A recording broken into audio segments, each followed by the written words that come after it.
Hello and welcome to Direct Initiative, the podcast where we talk about direct democracy and the importance of ballot measures. I'm Alex Kawa, and today we're going to be talking about the U.S. Supreme Court.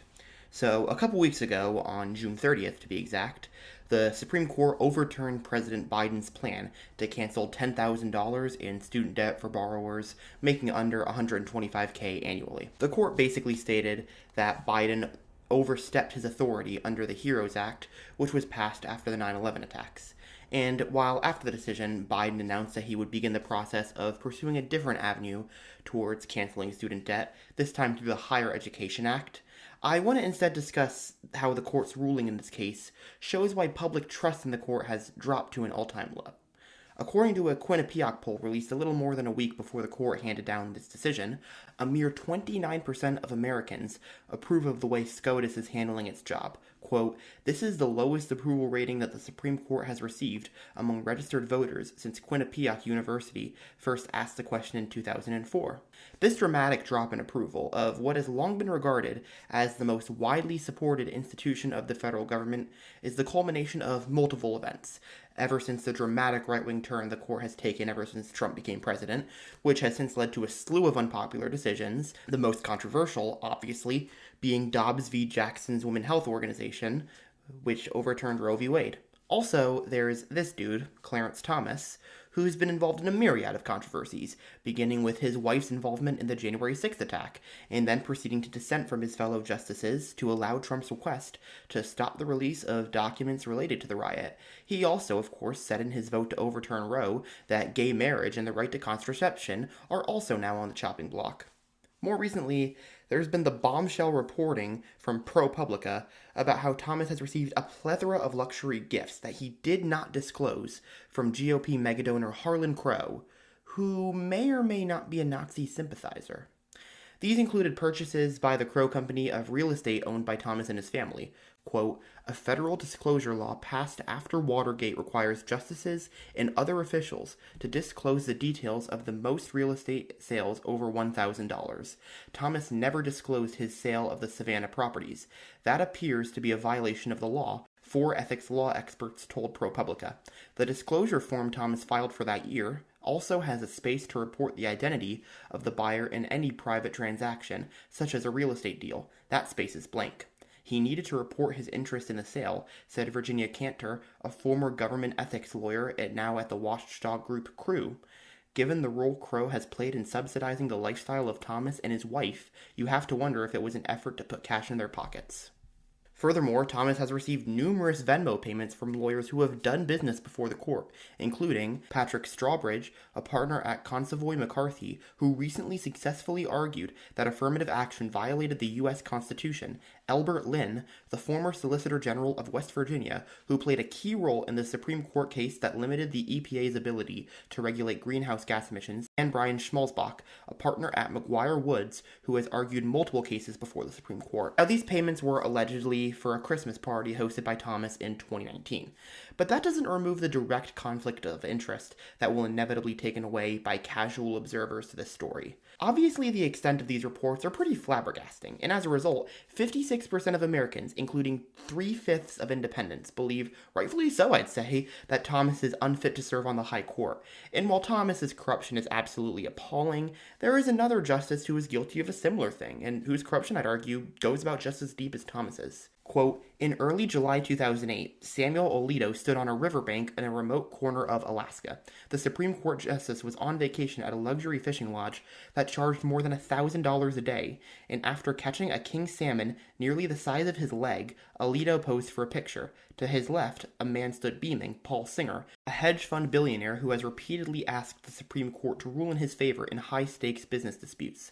Singer was more than a fellow angler. He flew Alito to Alaska on a private jet. If the justice chartered the plane himself, the cost would have exceeded $100,000 one way." In the years that followed, Singer's hedge fund came before the court at least 10 times in cases where his role was often covered by the legal press and mainstream media. In 2014, the court agreed to resolve a key issue in a decade-long battle between Singer's hedge fund and the nation of Argentina. Alito did not recuse himself from the case and voted with the 7-1 majority in Singer's favor. The hedge fund was ultimately paid $2.4 billion. Alito did not report the 2008 fishing trip on his annual financial disclosures. By failing to disclose the private jet Singer provided, Alito appears to have violated a federal law that requires justices to disclose most gifts, according to ethics law experts. And not only did he likely violate this law, the case was also not the only one in which Alito ruled in Singer's favor. In 2013, in the case of Shelby County v. Holder, the conservative majority of the court, including Alito, voted to strike down a key portion of the 1965 Voting Rights Act.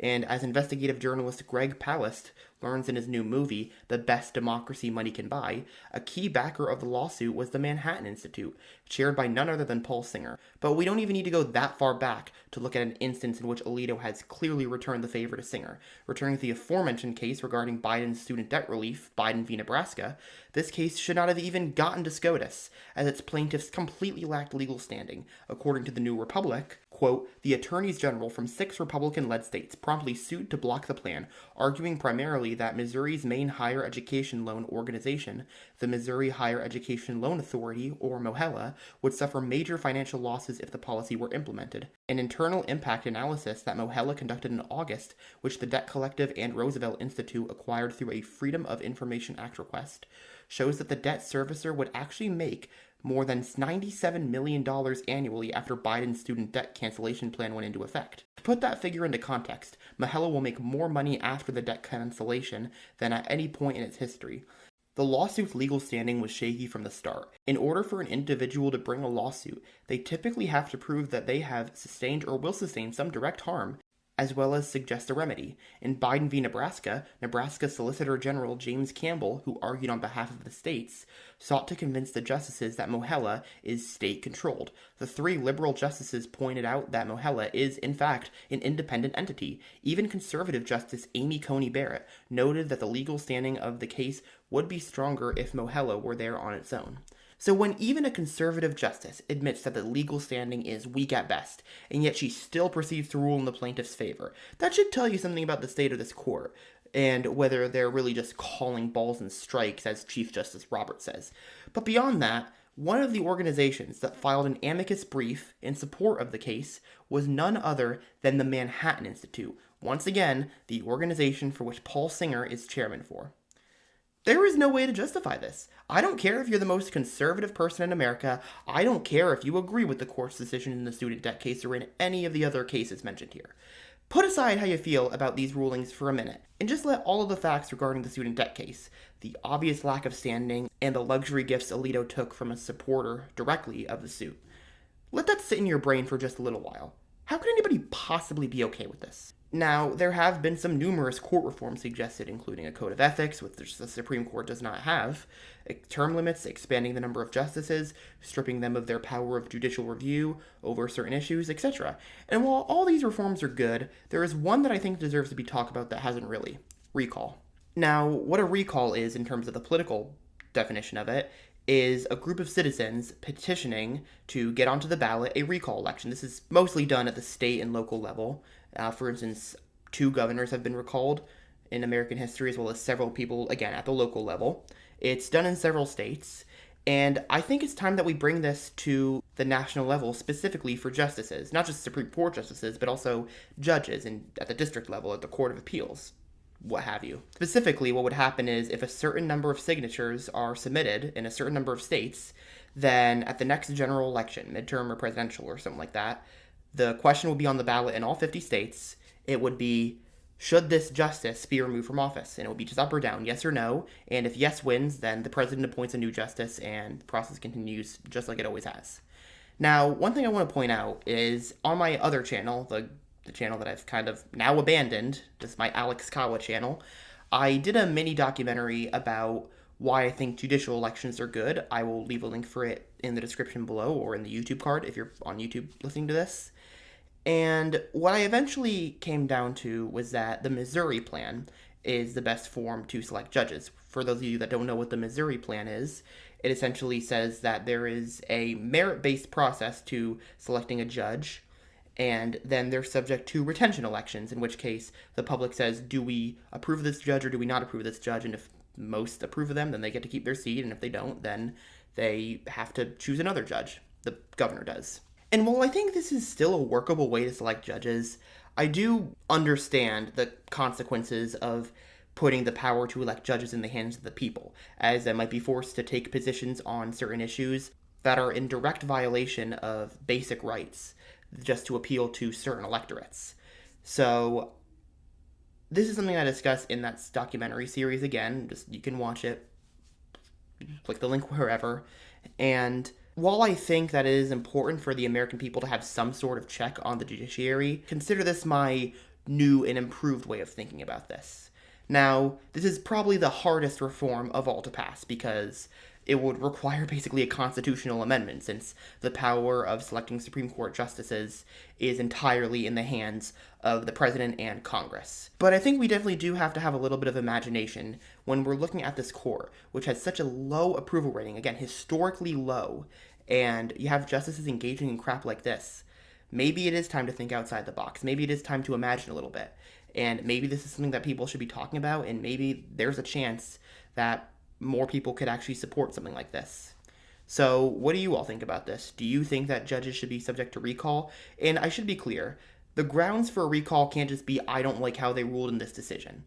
So, if, for instance, the student debt case, if I just didn't like how Alito ruled, but there was none of the corruption aspects of it, then I wouldn't really be calling to recall him. But because of everything I mentioned, I think it's fair in this case. So, the petitioners would need to establish some sort of wrongful behavior. And I think that what I mentioned regarding Thomas and Alito, if that doesn't qualify as wrongful behavior, then I don't know what the hell does. But what do you all think? Do you agree with my idea of a judicial recall process? Please let me know. Thank you all very much for listening. If you're on YouTube, then leave a like, subscribe to the podcast, and click the links in the description below to follow it on Instagram and Twitter. And if you're listening on Apple Podcasts or Spotify, make sure you leave a good review and follow the podcast. I will see everybody soon. I'm Alex Kawa, and this is Direct Initiative.